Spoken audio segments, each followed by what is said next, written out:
अच्छा, academic class Khanna ma'am के साथ में दोबारा से आपका स्वागत है। जो मैं सूचना प्रौद्योगिकी आपको पढ़ा रही हूँ उसका एक तीसरा पार्ट है। अब हम कहते हैं कि अब सूचना प्रौद्योगिकी यहाँ तक हमारे समाज से हमारे तक इस तरह पहुंच गया, पर सरकार द्वारा इसके लिए क्या प्रयत्न किए गए, तो सरकार द्वारा जो प्रयत्न किए गए उनको भी आपका बहुत जानना जरूरी है। तो सबसे प्रथम है प्रौद्योगिकी विकास बोर्ड। इसका गठन सितंबर 1996 में किया गया और 11 मई को स्वदेशी प्रौद्योगिकी सफल व्यावसायिक उपयोग के लिए एक राष्ट्रीय पुरस्कार दिया जाता है। 11 मई को हम लोग पूरे देश के अंदर 11 मई को एक टेक्नोलॉजी दिवस के रूप में मनाते हैं, है ना। सन 1999 में से आज तक हर 11 मई को हम टेक्नोलॉजी डे मनाते हैं और किसी ना किसी को इसके लिए एक पुरस्कार देते हैं। अब दूसरा है सूचना प्रौद्योगिकी की राष्ट्रीय परिषद, national council of information technology.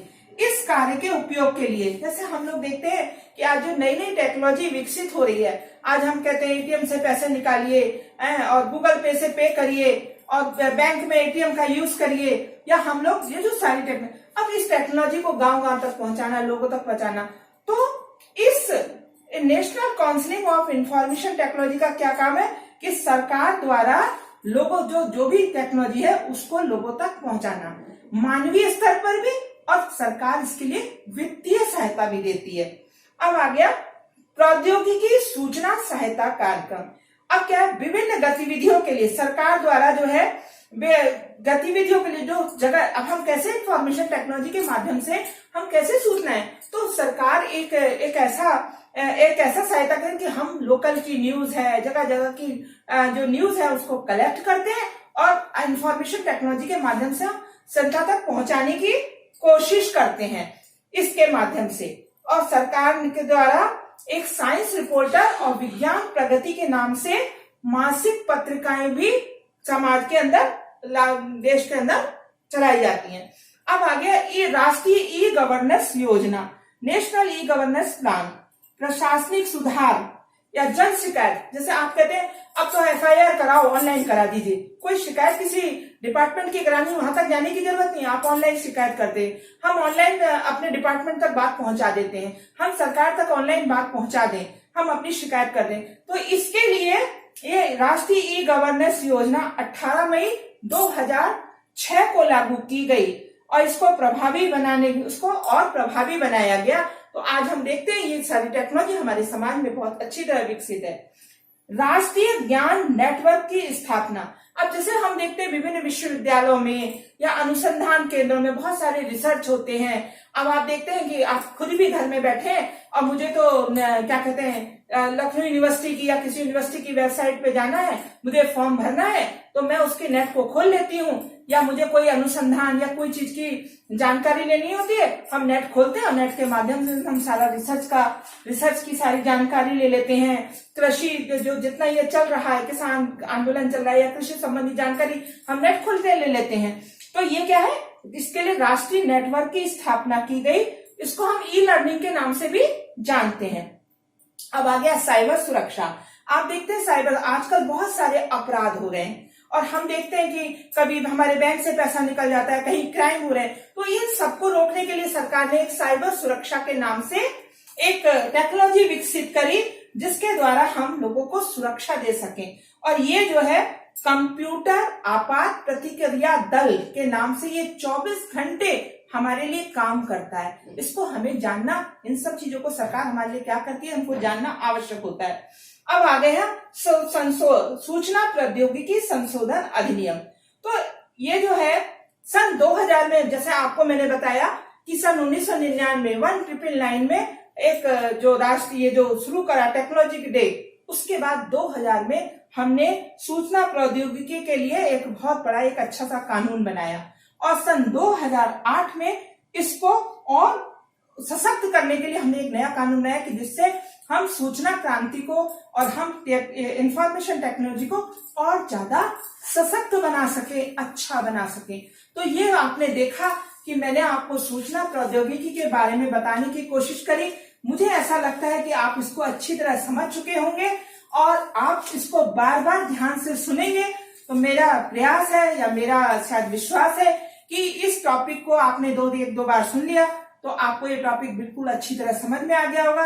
यदि परीक्षा में आता है, सब्जेक्टिव आता है, तो भी आप इसको अच्छी तरह कर सकेंगे कि आखिर सूचना प्रौद्योगिकी क्या है, इंफॉर्मेशन टेक्नोलॉजी क्या है या सूचना क्रांति क्या है।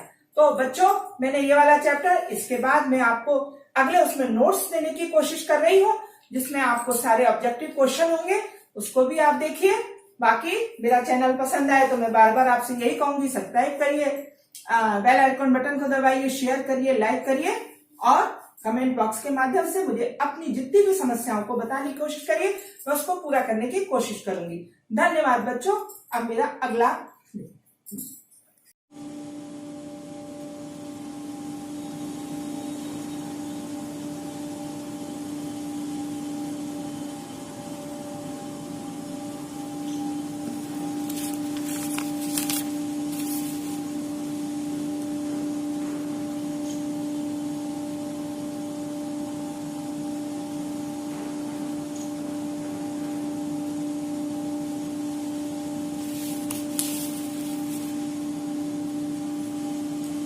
हजी बाथरूम साफ कर करो आगे होगा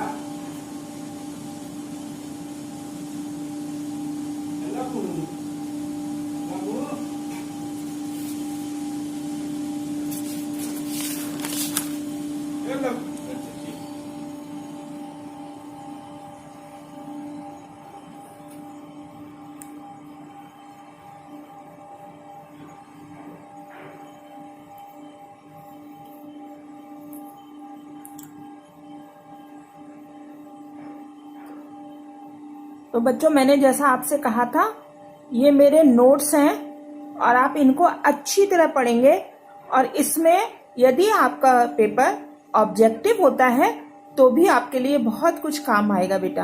अच्छा, आप लोग इसको अच्छी तरह देखिए और इसको बेटा पढ़िए, स्क्रीनशॉट लीजिए, एग्जामिनेशन के लिए इसको बार बार पढ़िए।